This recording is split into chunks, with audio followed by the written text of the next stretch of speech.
आप भी जानते हैं, मैं भी जानता हूँ, कुछ फेक लोन एप्लीकेशन ने बहुत सारे व्यक्तियों के साथ में बहुत ज़्यादा लूटपाट की, उनको अवैध तरीके से लोन दिया और उनसे 1000 रुपये दे करके, 2000 रुपये दे करके, उन्हें ब्लैकमेल करके 5-5, 6-6 हज़ार रुपये 7 दिन के अंदर अंदर वसूल किए। आप इस बात से भली भांति परिचित हैं। बहुत सारे ऐसे व्यक्ति हैं जो कि इनसे लूट करके चुप बैठ गए, उन्होंने कोई एक्शन नहीं लिए, उन्होंने सोचा कि चलो ठीक है, इनसे अब पीछा तो छूटा।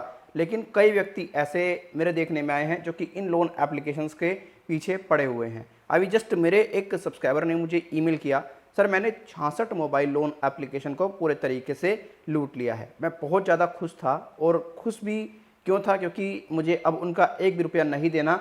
जो मैंने किसी से पैसे लिए थे वो मैंने रिटर्न कर दिए, क्योंकि मैं लगभग इनसे 3 लाख 4 लाख मतलब पूरे तरीके से पहले ले चुका था और उसके बहुत पैसे नहीं दे चुका था। अब मेरी जो भरपाई है वो कंप्लीट हो गई, मेरे पे किसी का कोई कर्ज वगैरह भी नहीं है। लेकिन अब दिक्कत मेरे साथ में ये बनी है, इन्होंने मेरे सिबिल में पूरे तरीके से मल्टीपल लोन दिखा रखे हैं, कहीं 2 लाख का, कहीं 3 लाख का, कहीं 4 लाख का। अब मैं उसको क्लोज कैसे कराऊं, ऐसे कैसे करूं मैं? दोस्तों, आप लोगों को मैं अक्सर अपनी वीडियोस में कहता था कि चलो ठीक है, इन्होंने जो आपके साथ में किया किया, लेकिन आपको अब चुप बैठ जाना चाहिए, इनके चक्कर में नहीं पड़ना चाहिए। आपके डॉक्यूमेंट्स का मिसयूज हो सकता है।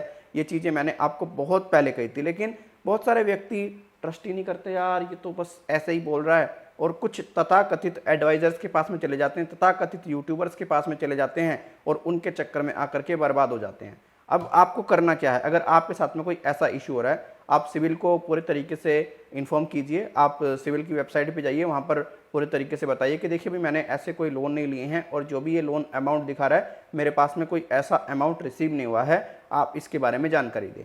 7 डेज़ के अंदर आपके साथ में जो भी इशू क्रिएट हुआ है ऐसा, वो शॉर्ट आउट हो जाएगा।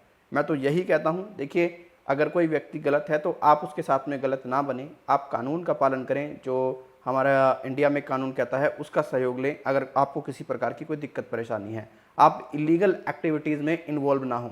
देखिए बहुत सारे व्यक्ति आज भी आपको सजेस्ट करते हैं फेक लोन एप्लीकेशन से लोन ले लो, लूट लो इनको, लेकिन मैं तो भैया यही कहता हूँ, भैया अपने रिस्क पर करो जो करना है। फिर अब बाद में आप पछताते हो, फिर यूट्यूबर के पास जाते हो, भैया बता दो ऐसा हो रहा है वैसा हो रहा है। तो मैं तो यही कहता हूँ, भैया इनके चक्कर में मत पड़ो, अपने फ्यूचर पर फोकस करो, अपने बच्चों का ध्यान रखो, अपने परिवार को अच्छे तरीके से चलाओ, और जितना बेहतर हो सके उतना कर दो।